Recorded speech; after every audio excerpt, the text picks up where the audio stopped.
And we'll get going. So today is the last presentation in Elizabeth's job searching series. Today's presentation will be on job interviews. Just a little bit about Elizabeth Gross in case you are new to this series. Elizabeth Gross is passionate about helping people succeed in searching for new jobs. A former marketing executive at Monster.com, she's assisted countless people with their resumes and job searches. As owner of Job Search Divas, Elizabeth helps clients manage all aspects of their job search journey, ensuring a more productive and rewarding search. She was a featured speaker at South by Southwest 2017 and 18, presenting the talks You've Just Been Laid Off, Now What, and Conquering Your Job Search Journey. And she holds a BA in professional writing from Carnegie Mellon University. And so today, getting ready for your next job interview, today's job seeker must be prepared for any interview scenario, by phone, by Skype, and possibly in person.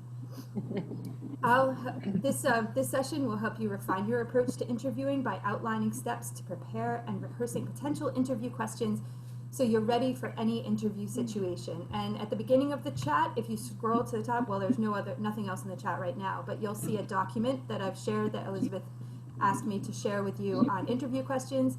And if you want to try and open that up, there's an activity shortly into the presentation that Elizabeth will guide everyone through. So thank you all so much for joining us, and I hope you get a ton out of this presentation, so good luck. Thank you.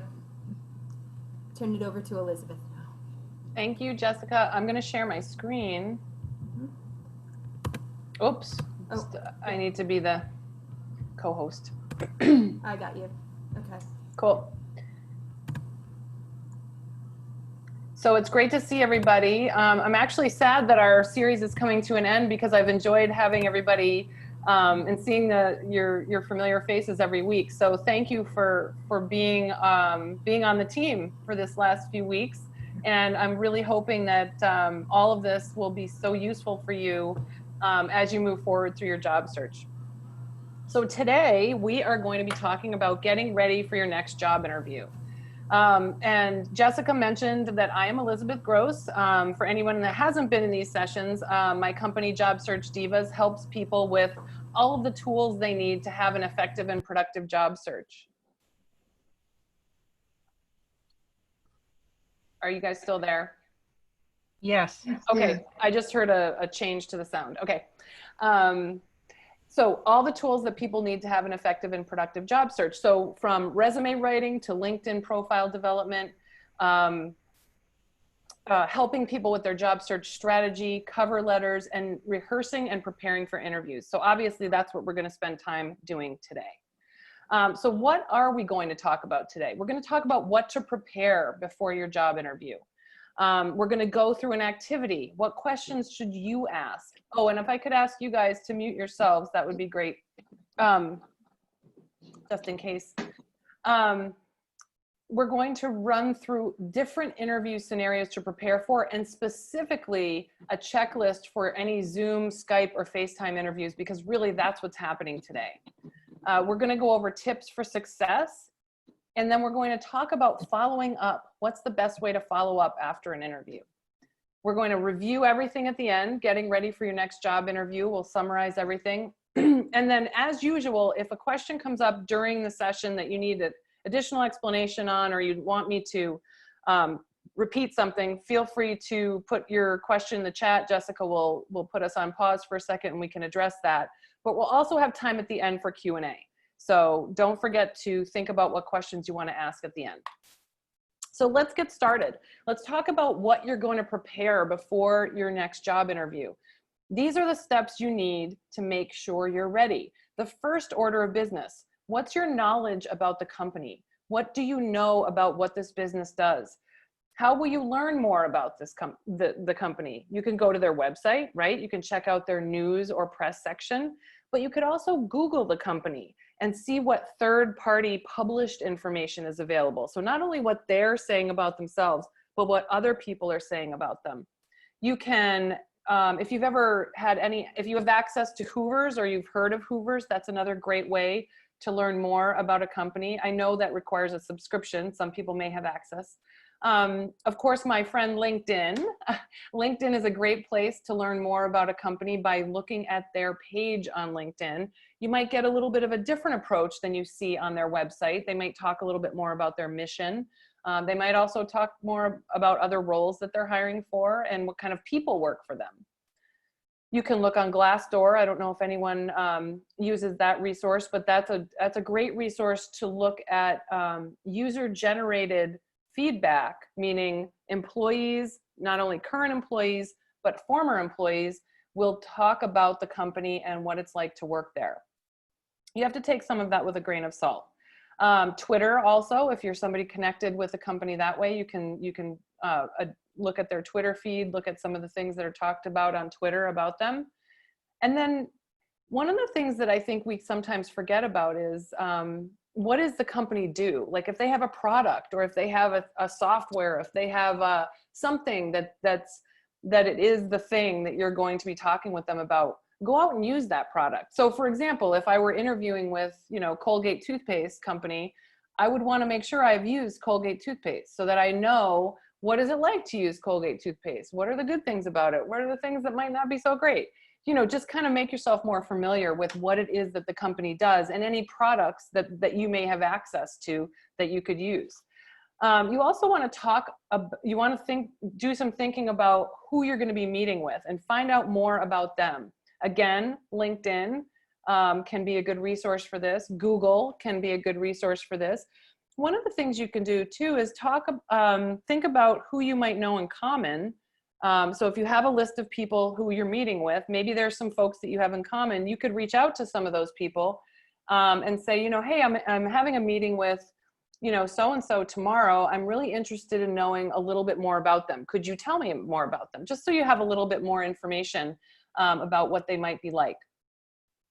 You can also review your qualifications for the job. So you've got this job posting, right? This is the thing that you answered probably to get this job interview, or maybe you were, connected to the job a different way. But now is the time to review your qualifications for the job. Think about your relevant experience and achievements and make sure you have these things well versed. I even like to bring a little cheat sheet into my interviews where you can write down different phrases that will help you remember the qualifications as they relate to specifically to the job posting.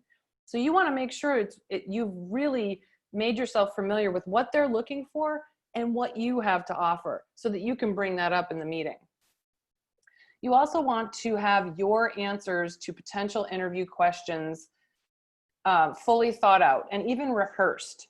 And so we're going to look at that in a few minutes, but that document in the chat, we're going to go through a few of those interview questions. So let's talk about a few of those interview questions.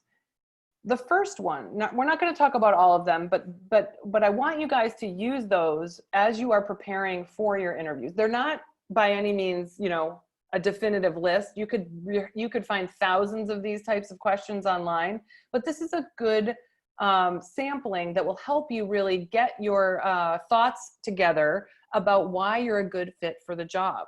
So let's talk about a few of these questions. The first one, tell me about yourself, right? Sounds easy. It's an icebreaker question, sure.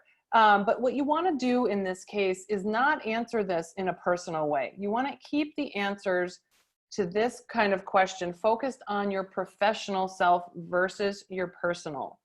This gives you a really great way to give a quick overview of who you are as a professional, your professional experience and expertise. You don't have to hash out your whole resume, but just a few sentences about you.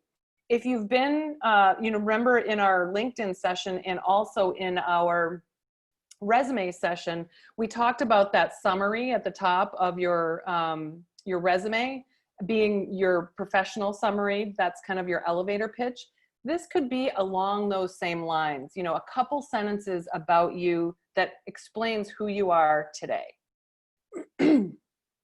So one of the things you want to avoid is any personal information. And I know that, today interviewers aren't supposed to ask things like, are you married? Or where do you live? How many kids do you have? They're not supposed to ask those things, But if you offer that information up, then they're able to use that information if they need to. And I'm not saying people have an ulterior motive, but why I'm encouraging you to keep answers focused on your professional self is just for that reason, so that you're only sharing the information that's relevant to what you're doing there, which is interviewing for a job. Here's another question that often might come up in a different way, but give me an example of a time when, and you see that I've got a couple different scenarios there. You had to overcome a challenge to complete a project or task, or you had a problem with a coworker and how you answered it. My advice here is, before any interview or in general, have a couple of these examples fully built out for yourself so that you can answer that question with a positive, really having a well-rehearsed answer that rolls off the tongue, and you're not reaching for information or statistics or details. I call these like case studies, right? So you might have a couple challenging situations that you've experienced in your career or in your schooling or in projects that you worked on, and you want to talk about how you overcame them. So you don't want to spend a ton of time, in your resume talking about this, because you might not have the space, but they might be mentioned in some of your success bullets. And here's a way that you can actually talk about these in a more detailed way. But a lot of people are concerned, and I think this is very true, that their answers to this type of question might kind of get them down into a rabbit hole. So a good rule of thumb, which is my pro tip here at the end, is answer the question by giving the result first. So it's almost like giving away the punchline to a joke. And the thought here is you don't have a lot of time in interview situations to get across everything you want to say about yourself. So if you have some of these case studies kind of fully thought out in a way that makes it very easy for the person that you're meeting with to understand why you're sharing this example.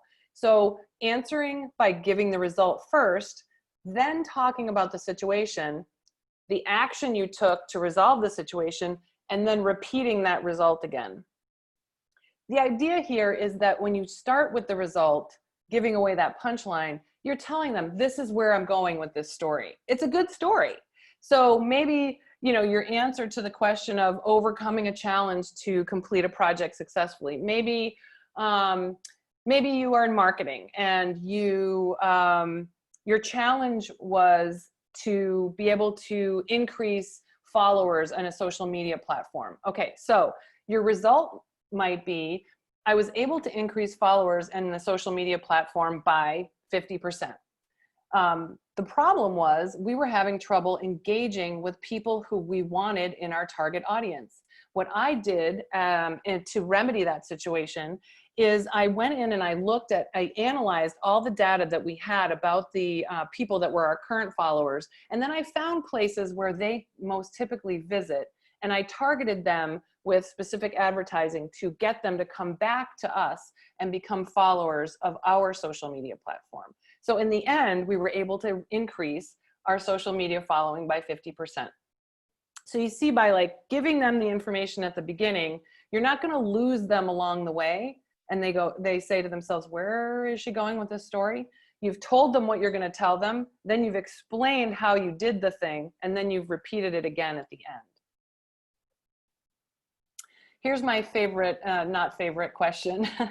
Why are you leaving, or did you leave your last job? So, this is a tough question. And right now during the pandemic, obviously a lot of people are finding themselves looking for a new role because of what's happened with COVID. So, that can be a really easy answer, right? My company had to restructure during the pandemic, and maybe I was laid off.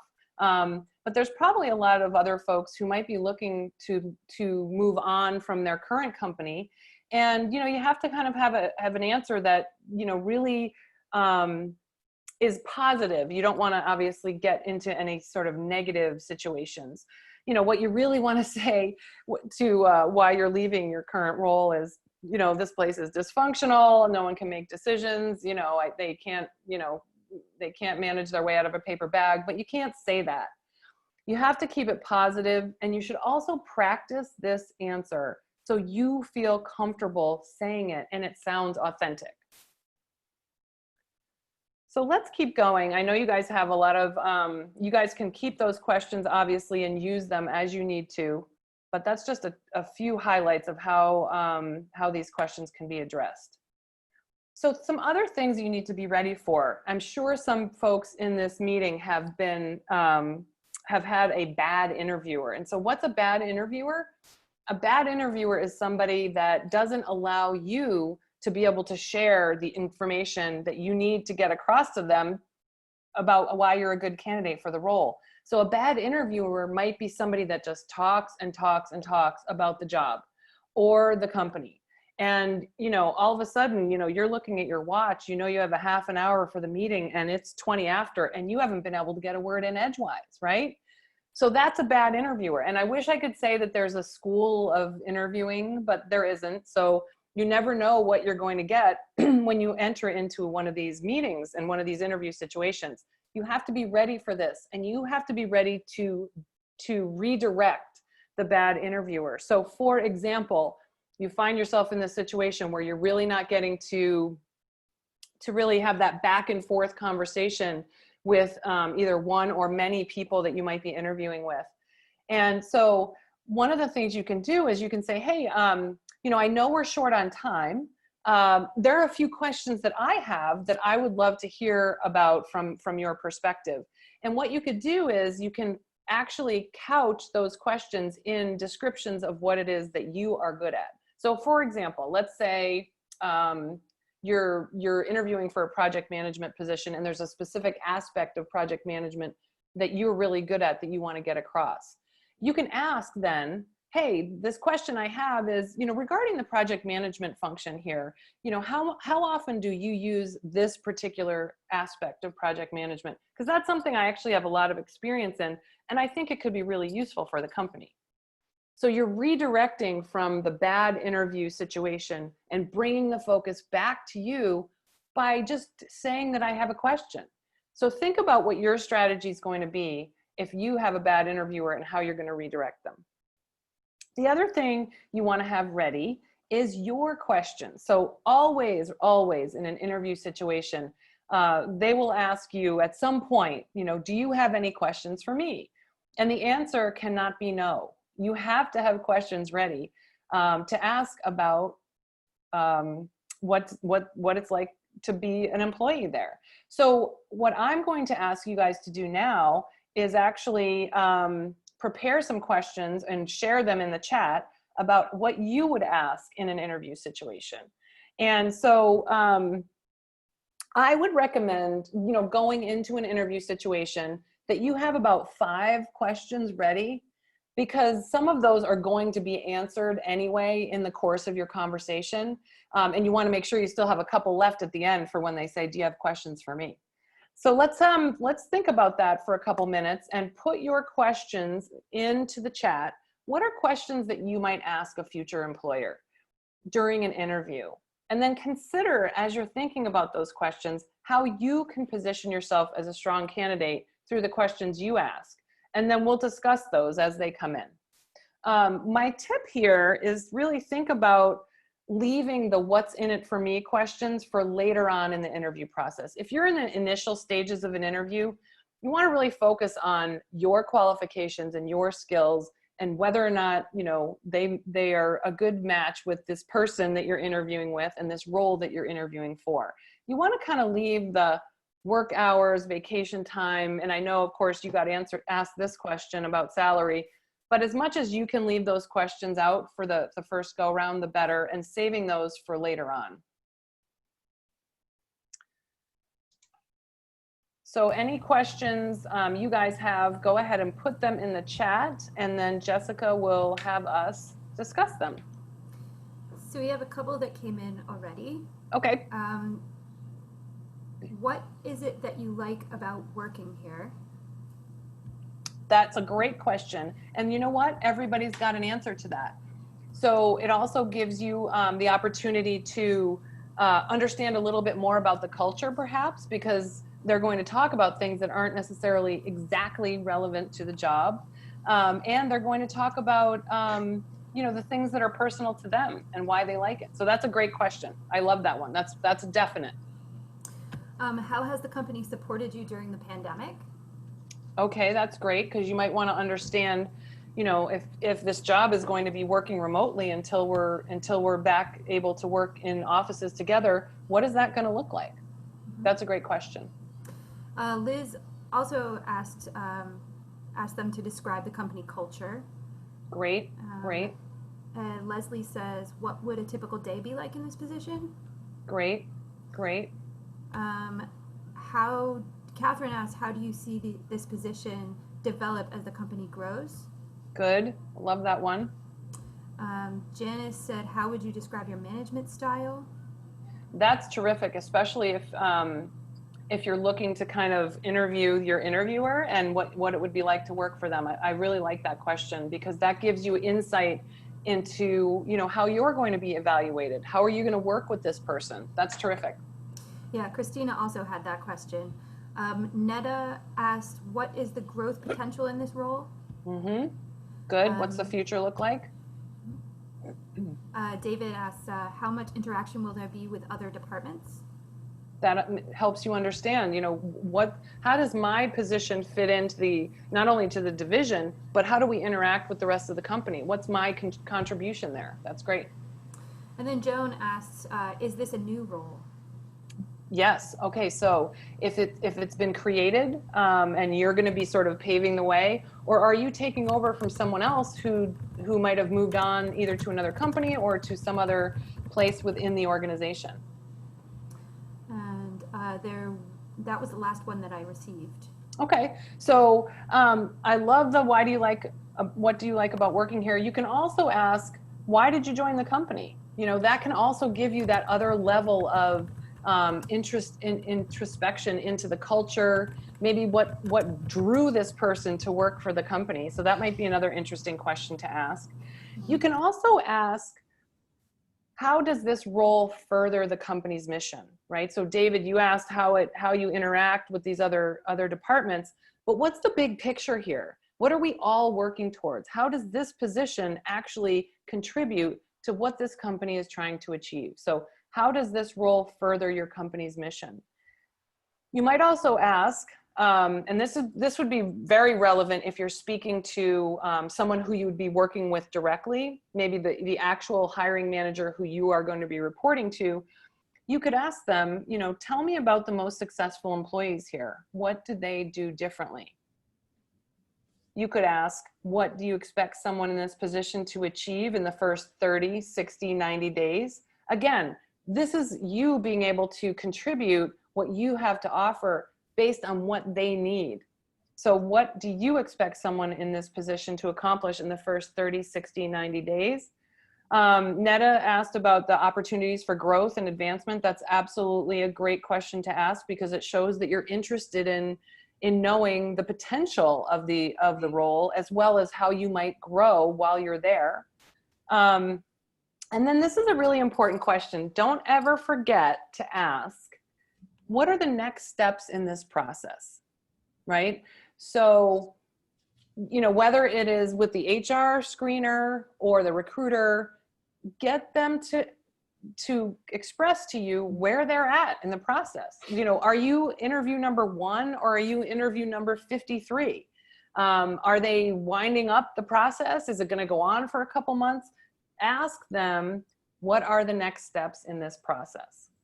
So there's some great questions that you guys can put in your toolbox for interviews coming up. And not all of those are going to be appropriate, right? You can pick through and decide which ones are right to ask, depending on the situation. Another approach to questions, and we talked a little bit about when folks were saying about company culture. Going too fast, sorry.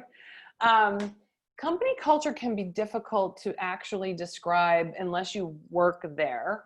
And also things are things that certain people think are good things about culture might not be the same things that other people think are good about culture. So one of the things you can ask, is how do people interact with each other? What are the meetings like? You know, understand what's going to be expected of you outside of your job. Are there some sort of social activities, of course, virtual these days? Are they doing any sort of, team building exercises, things like that, that just might give you a little bit more insight into the culture? You can also use questions to determine whether this company that you're interviewing with has qualities that your previous company might not have had. Maybe there's a pain point about where you used to work before. Let's say, for example, it was you're in meetings all day and you can't get any work done, right? Everyone's been in those situations. So perhaps you would like to know about what this company's structure is like. And you could ask, what's the meeting culture like? Who attends meetings? Who's required? Because, you know, there's nothing more frustrating than sitting through meetings where you understand that later you didn't even need to be there. You could ask, what's the turnover in the company? What's the turnover at the management level as well as in this department? You know, getting a better sense of how people are, how people like working there and whether or not they're committed to working at the company. You could ask things like, how are decisions made? You could ask how managers provide feedback, which was another question that was shared before. So definitely a lot of good stuff to be able to talk about. So different scenarios that we need to prepare for interviews today, right? So there's a lot of different types of things going on. The phone screen we talked about with a few folks that have been doing those. You know, this is where you really need to make sure, and especially today where we might have a lot more people around us than we would normally for a phone screen, you need to make sure you have a quiet environment, but also that you're communicating yourself through your voice. Because with a phone screen, all you have to communicate with is your voice. There's no visual, and you want to make sure you're coming across positive. So think about where you might take a phone screen from. My recommendation would be to stand up, because when I'm standing up, I have more energy. I'm moving around and I've got this extra tone in my voice that's a little bit on a more positive level than if I'm sitting on the couch or the bed, which just makes me feel like a big schlump. So give yourself some energy, make sure you're in an environment that doesn't have a lot of distraction or other noise around. And if that means you need to go into your car to do it because people are in your house, or, you can't get away from the dog barking or whatever, then go in your car. Use a power pose. Think about keeping your shoulders high when you're talking, and also smiling. When you smile, your voice has a more positive inflection. So all of these things, little tips for using energy during your phone screen to make sure you're getting across that good impression about yourself. We're going to talk about Skype and Zoom and FaceTime in the next slide because we have a lot to talk about there. There are other situations, and I don't know if anyone's experienced this, where you might have been giving an automated interview, which is a link that you will actually, there's no person at the other end. This is not my favorite type of interview, but they do happen. And so what happens in these cases is that people, you've been given a link and you are going to have to answer the questions, either typing out your answers or actually being filmed on video during this automated interview. So my recommendation here in terms of your preparation steps is plan time to review the preview, do as many practice runs as they'll let you do it, and play them back so you get more comfortable with the situation before you hit, the final interview recording. This isn't a great experience, but by planning appropriately, you can make sure that it works well for you. If we ever get back to doing in-person interviews, my recommendation is to arrive early. You're going to meet with people in their office. Make sure you know how to get there, whether it's on the train or you're driving. Have your route mapped out and make sure you get there in plenty of time. You can always sit in the parking lot or in a coffee shop down the street to make sure that you are there and you're not nervous and you haven't gotten lost or taken the wrong turn or got off at the wrong stop. If you plan on being there 30 minutes before, it'll give you that peace of mind that, you know, if there are some hiccups along the way, you still have plenty of time before you get there. You want to make sure you have a copy of your resume handy. And this goes for in person or just in general. You know, folks may be running around, they may not be able to find the resume. Make sure you've got it at your fingertips so that you can shoot it over to them on email or hand it to them in person if you happen to be sitting with them in an in-person interview situation. One of the things that can be very distracting for us is what we're doing on the screen and then this thing, right? So regardless of if you're in person or working through you know, a virtual situation, you might want to put the phone somewhere where it cannot distract you, because text messages come up, things ding, stuff happens. Just turn it off and put it away. Make sure it's out of your sight so that it's not something that becomes distracting and that you don't feel like you're being pulled in a couple different directions. You want to be focused 100% on what you're doing in this interview. If you were going in person, I'd recommend making sure that you have some snacks and some water, because you never know these days, or even in previous days, what the folks will be prepared for. And if you're someone like me, you do your best work on a full stomach. And if you happen to be in an interview that lasts a couple hours, sometimes people forget you haven't eaten, and then big nightmare. So I always like to make sure that in my bag that I've brought, I have maybe a bag of almonds or a granola bar, and then between the different people that I'm interviewing with, I can easily have a quick bite of that so that I don't feel like I want to chew my own arm off during the meeting, which is not a good thing to feel. So no matter what type of interview you're having, whether it's this phone screen, the automated, or the in-person, or the Skype, or the Zoom, your preparation steps are the same. You've got to get all the information about the company, the people you're meeting with, and the products, and anything else that you can find that would be a part of your preparation to make sure that you're coming across as a really strong candidate. So let's talk now specifically about Zoom, Skype, or FaceTime interviews. This is what's happening today. These are the most common ways that people are doing interviews during the pandemic. So you still want to make sure you have that interview outfit prepared, right? It's how you're going to present yourself. You're going to be seen from, you know, here up or maybe a little bit more. And you want to make sure you look professional. So that still means a collared shirt, a jacket, a blouse, maybe a necklace. Do whatever you would do if you were going in person. Do the same thing for your Zoom or Skype interview. And you want to make sure you are taking it a notch above. You know, we're at home now. You know, we're spending most of our time, I don't know about you guys, but like in shorts, in flip-flops, right? I mean, we're sort of in this super casual lifestyle right now. So dust off the professional clothes, make sure you try everything on beforehand, that it fits well, that you feel good in it, and that it's appropriate for the work setting. This is the first time you are going to have a chance to make an impression. And you know that saying, right? You only get one chance to make a first impression. You want to make it a good one. The lighting. So this is really important. You want to have the lighting coming from the front so that it's coming towards you. So in my situation here, I have windows and a door that natural light is coming in. You don't want light coming from behind, because that can put you into a shadow.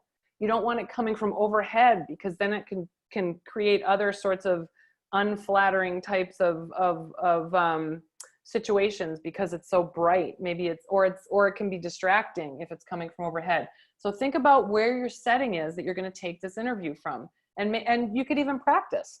You kind of go around your house and think about where the best place is to take that interview from. You want to make sure your background is neutral and free from any distracting elements, personal items, no pictures, nothing that would be distracting or clutter that would distract from the focus on you. That's what you want. The focus is on you.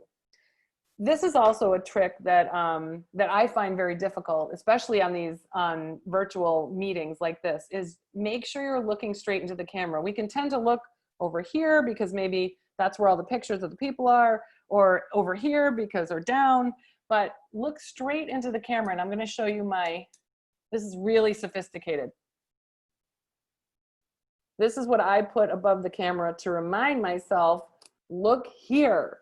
So, so that I don't drift all over the screen and get distracted by different things. So look here. And you want to make sure the camera is propped up to eye level. You do not want your laptop on your lap. That can be very, very distracting to look at someone from like chin. So definitely do some practicing with this and make sure you have the computer in a place that you feel is showing you in the best light. You want to use professional body language, right? This is a situation where we're not getting a chance to communicate in person, but what we don't want to be doing is slouching or leaning out of the frame or sitting on a bed. I mean, obviously you want to be sitting up. You want to be sitting in a situation that allows you to have your shoulders up and that you are at attention, just like you would be in person.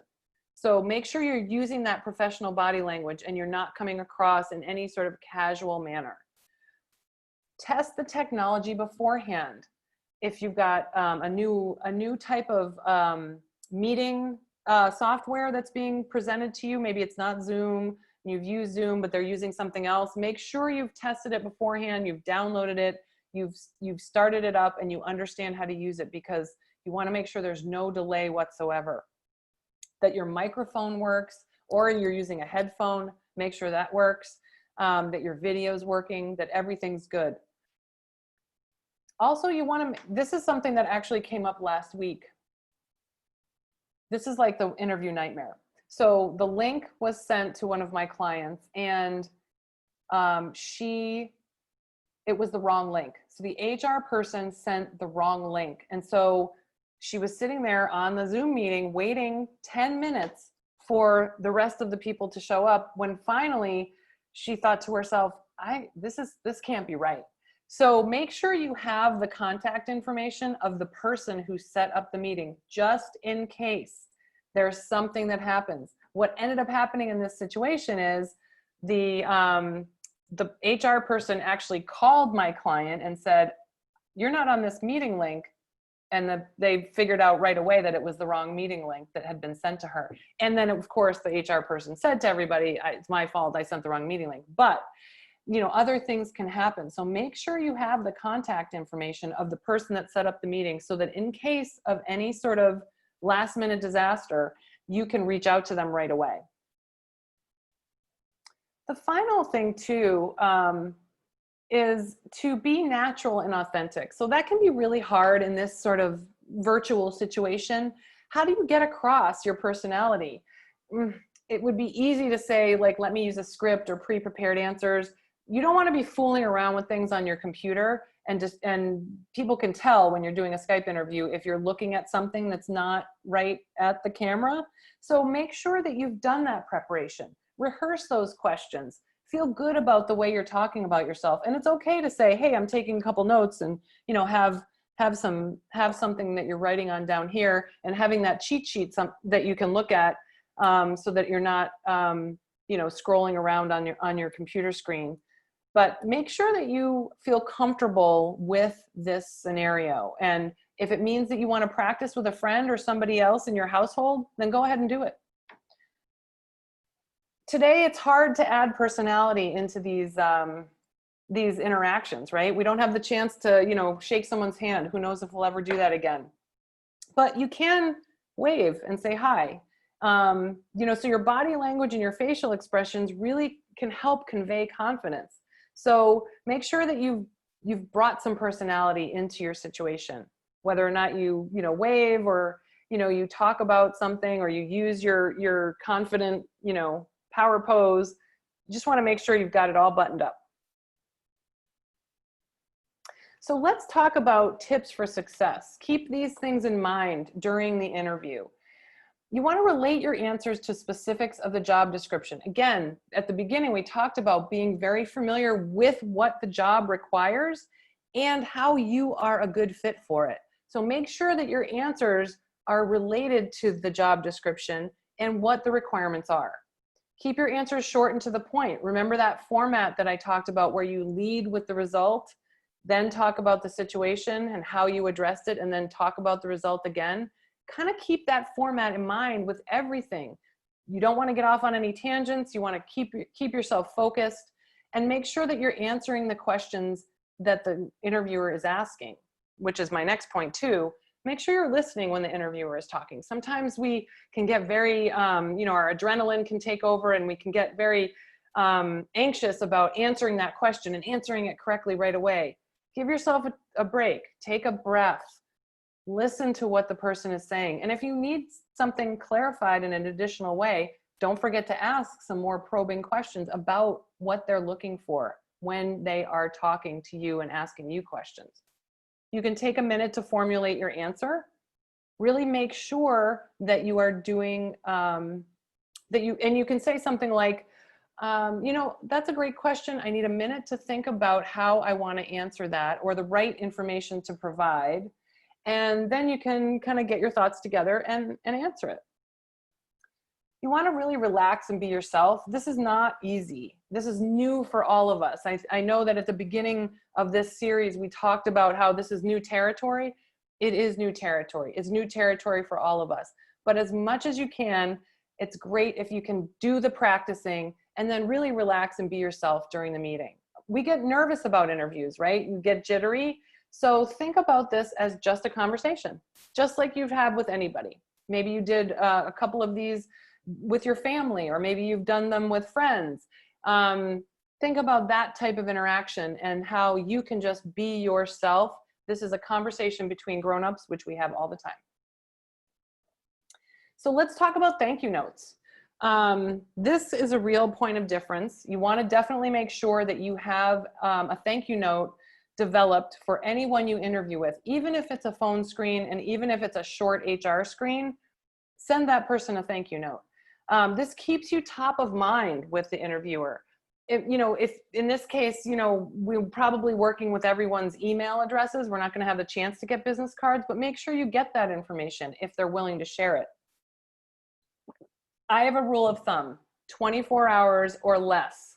So if you've had the meeting, the thank you note needs to go back to that person 24 hours afterwards or earlier, the next day at the latest. You could even maybe build your thank you note a little bit in advance, and then just be able to kind of finalize it, or finalize the notes if you're meeting with a number of people, so that you can send them off quickly. It should be short and sweet. You want to reference something that you discussed in the meeting, especially maybe as it relates to your expertise for the role. So it's short and sweet. You say, thank you for meeting with me. I really enjoyed learning more about the company. As we discussed in the meeting, I've got a great background in project management, and especially in that one area that we talked about, whatever that is. And I know I could be an asset to the organization. I look forward to hearing about next steps. Thank you very much. So it's really short and sweet. You don't have to go on in a lot of detail. Think about what that one killer sentence is going to be, the one thing that you guys talked about in the meeting that you want to bring up again, or you want to add more to. In addition, if there's something you forgot to share in the meeting, this could be another opportunity for you to do it in the thank you note. We had to wrap up so quickly, I didn't get a chance to mention this. And that might be something that, again, is a point of difference that you want to share. So of course we want to, send an email because it gets there quicker. A lot of times people also like to send a handwritten thank you note. There's nothing wrong with that. But these days, of course, we don't know where anyone's working. So it might just be safer to stick with the email notes. So let's summarize what we talked about and how you are going to get ready for your next job interview. You cannot prepare enough. So prepare, prepare, prepare. Research the company information, who you're interviewing with, what their background is.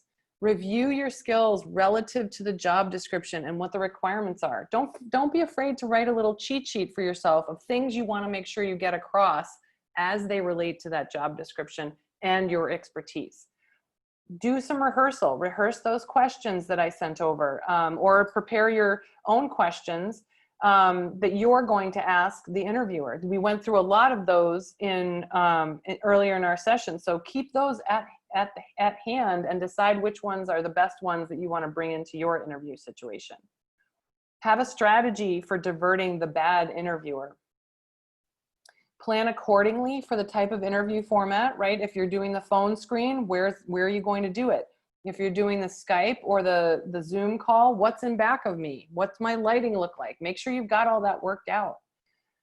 Keep those tips for success in mind, and then don't hesitate to follow up within 24 hours with thank you notes. And that is everything I have for today. We have time for questions.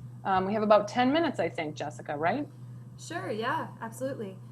We did have some questions from earlier on. Okay. I'll just read off to you now.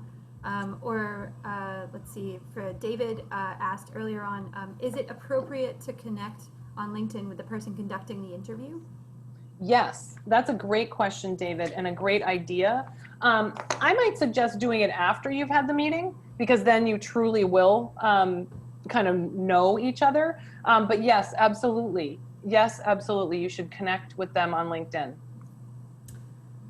And then Netta, I think you addressed this a little bit later after she asked the question, but tips for how to practice for the interview questions while also making sure you don't sound too rehearsed and scripted during the call. Definitely. The idea of rehearsing is really to make sure you feel comfortable with what you're saying, not that you have every single word rehearsed so that it's scripted and feels very false. So spend some time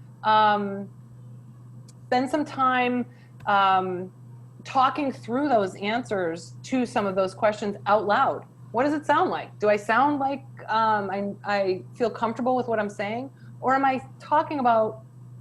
giving this impression that I'm struggling to answer the question? So go over them a few times out loud. You could do it by yourself in front of a mirror. You could do it with a friend over Zoom or just a person in your house. But just give yourself the opportunity to run through those questions and not be scripted, because if you do rehearse them a number of times, it will feel more natural. Okay. Catherine asked, how do you recommend discussing a prolonged time out of the workforce due to staying home with children? Yes. Okay. Great question. And this may or may not also be on your resume, Catherine. So if it's already on your resume, I'm assuming that these people understand that you have had a little bit of a break in your career. I would be very straightforward about what it is. If there was some time that you needed to take away for family or caring for an elderly parent, that is something that is very common today, because as we and our generations above us get older, there's a lot of responsibilities that folks have that are not just within the work environment. So be prepared to own that question, meaning the answer to that question with what it is that you were doing. And you don't have to go into a ton of detail. You can say, I did take a break for a couple of years.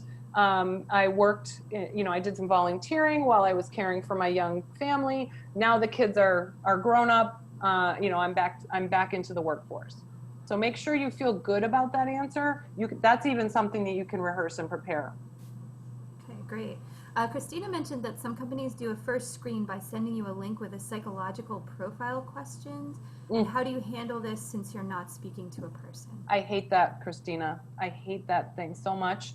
It is very common that you will get, you might get, could be predictive index or some sort of psychological profile. And I would just say you have to do your best on those. They're asking you questions that they don't necessarily want. There's not a right answer. So it's very difficult to know the actual ways you're supposed to approach that, except for you should be as consistent as possible. And oftentimes I think they ask the same question in a number of different ways. So you want to just make sure you're consistent every single time you answer. There's no trick to that, and we don't really know how they evaluate that information and what weight it holds. So you kind of have to just do your best. Christina also asked, how do you deal with or handle ageism? So questions about age. You know, I think there's a lot of, there are a couple different ways you can handle this. So one of the things that people who have been in the workforce for a while have as an advantage is they have seen it all. They have done it all, and they have actually, they don't need a lot of hand holding. They don't need special things to be able to get their job done, or special situations. They are usually folks who are a little bit more mature in their careers, are also people that can really be relied on to help others and to make sure that they're doing the best job possible. So I would just really try to focus on why being an older worker is actually an advantage versus a disadvantage. So being able to handle any situation without getting ruffled, you know, definitely being able to navigate difficult company situations, helping more junior people learn, you know, think about all of the things that make you, that because of your age actually make you a strong candidate, and focus on that. Okay, I just had one more come in. If you were interviewed by 5 to 6 people for a position, is it okay to send a thank you note to all of them? That's a great question. So the ideal would be to send an individual note to everybody. You know, sometimes you may just not have everybody's information. So a good second, you know, sort of plan B strategy for that is send a thank you note to the person who set up the interview, and ask them to share it with everybody. And so then in that case, you're going to have to kind of think about a broader response in your thank you note, because it's going to encompass more than one person, and you might need to include a couple extra details about some of the things you discussed in the meeting.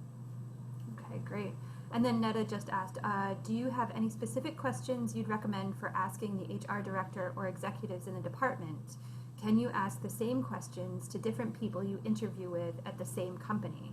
Yes, it's a great question, Netta, because you know, you actually might want to hear the answer from a couple different people to make sure that you're getting the full view of what the company is like and what the role is like. Now, there's going to be some folks just can't answer, right? The HR person may say, you know, I don't know the answer to what we want you to accomplish in the first 30, 60, 90 days. That question might be better posed to the actual hiring manager who you'd be working for. So you might want to think about, you know, what questions could I ask that could apply to everybody, and what are the specifics that I might want to ask certain people? Like the culture question might be a good one for HR, or you know, the why did you join this company? Like that can be asked to anybody. Definitely interesting to hear different answers from different people, so that you're getting a bigger picture about what the organization's like and what the role is going to be about. And David asks, is it okay to talk about salary with an initial talent recruiter interview? So I'm glad you're asking this, David, because even though you know, you never know if you're going to be asked about salary in the first meeting, right? So I would suggest not bringing it up yourself on the first meeting, but if they bring it up, you need to be ready with an answer, right? So definitely have your answer ready for what salary you're looking for. And maybe you're looking for a range.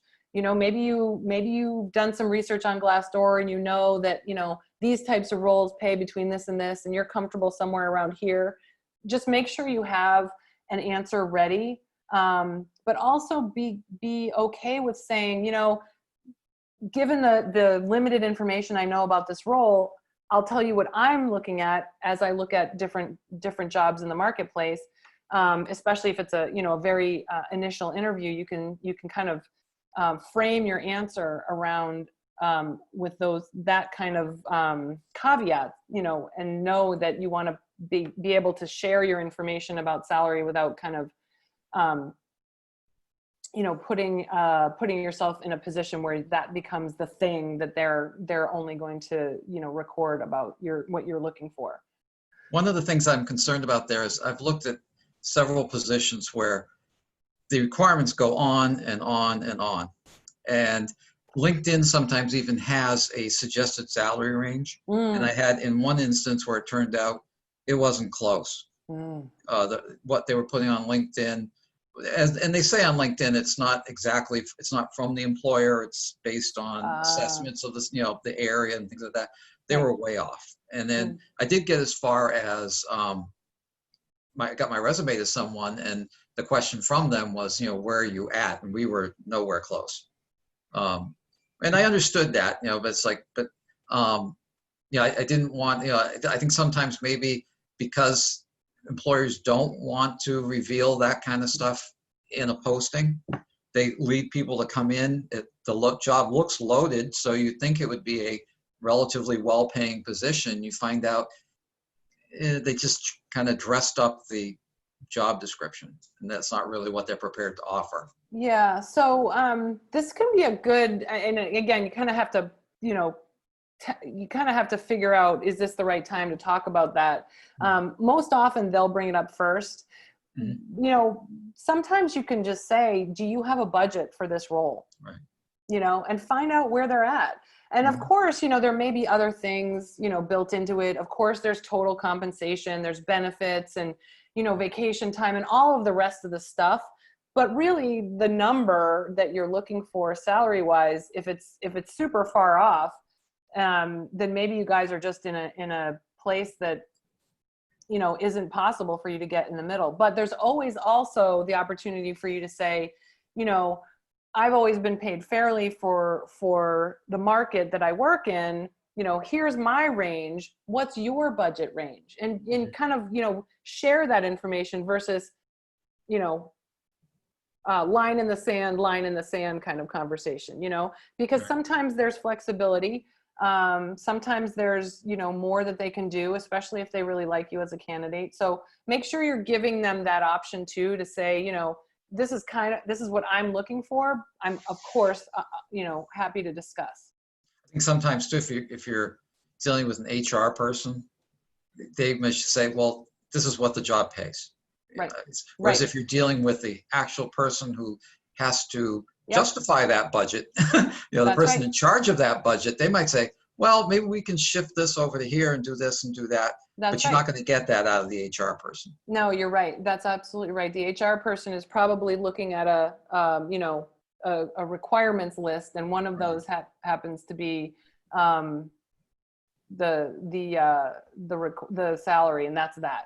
But yes, there's a lot of flexibility. So definitely keep yourself open and flexible around that question. But make sure you have your number in mind or your range in mind, because they oftentimes won't take, I don't want to share anything like that for an answer. So you might have to, make sure that you've got your, and yes, you're right. LinkedIn doesn't always have the right answer. Glassdoor doesn't always have the right answer, but you also know what you're worth, right? This is what you should be focusing on, not so much the number of, the actual figure, but what that you're worth, given your experience and maybe your previous job too. You have something to work from. Thank you. So it's just about 3 minutes after, so I think that's about all the time we have today. I want to thank Elizabeth Gross so much for this really incredibly valuable series. I hope you all got a lot out of it, and I'm going to go and collect all of those recordings and send them out to everybody. Thank you so much, Elizabeth.